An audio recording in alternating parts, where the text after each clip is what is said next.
লক্ষ প্রাণের বিনিময়ে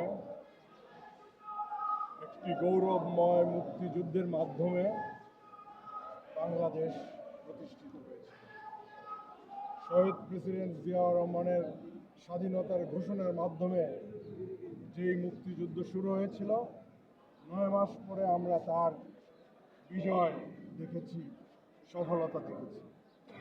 কিন্তু সেই বিজয়ের মাধ্যমে আমাদের দায়িত্ব শেষ না। মুক্তিযোদ্ধারা সর্বদা জনগণের পাশে থাকবে, দেশের উন্নয়নে কাজ করবে, দেশের স্বার্থে কাজ করবে। সেই জন্যই বিএনপির 1 নম্বর অঙ্গ সংগঠন জাতীয়তাবাদী মুক্তিযোদ্ধা দল, এবং আমি জাতীয়তাবাদী মুক্তিযোদ্ধা কেন্দ্রীয় নির্বাহী কমিটির মুক্তিযুদ্ধ বিষয়ক সম্পাদক। আমি এখানে আসছি বিশেষ অতিথি হিসেবে। মঈন খান সাহেব আসবেন অতিথি হিসেবে, আর আমাদের একজন অত্যন্ত ত্যাগী বলিষ্ঠ নেতা ইশতিয়াক আজিজুল হক মুক্তিযোদ্ধা দলের নেতৃত্ব দিচ্ছে। আমরা আজকে মুক্তিযোদ্ধা দলের প্রতিষ্ঠা বার্ষিকী, একটা গৌরবময় দিন। শহীদ প্রেসিডেন্ট জিয়াউর রহমান, বেগম খালেদা জিয়া এই দল সৃষ্টি করেছিলেন। বেগম খালেদা জিয়া মুক্তিযুদ্ধ বিষয়ক মন্ত্রণালয় করেছেন, জিয়াউর রহমান সাহেব মুক্তিযোদ্ধা দল সৃষ্টি করেছিলেন, এবং প্রথম সম্ভবত কর্নেল অলি আহমেদকে দিয়ে।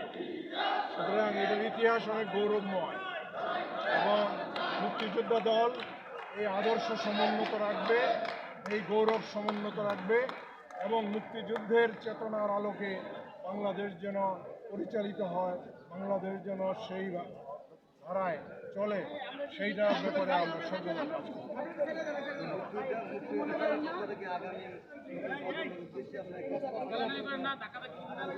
আমাদের আগামী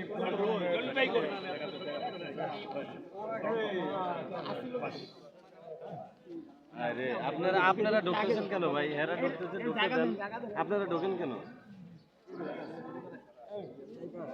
আমাদের আগামী প্রজন্মের দর্শক, আমরা আজকে শহীদ রাষ্ট্রপতি জিয়াউর রহমানের অবস্থলে এখানে আমরা শ্রদ্ধা নিবেদন করলাম, দোয়া মোনাজাত করলাম, এবং সংক্ষিপ্ত সাক্ষাৎ আমরা ধারাবাহিকভাবে গ্রহণ করে যাচ্ছি, এবং সেটাই আমরা দেখানোর চেষ্টা করছি।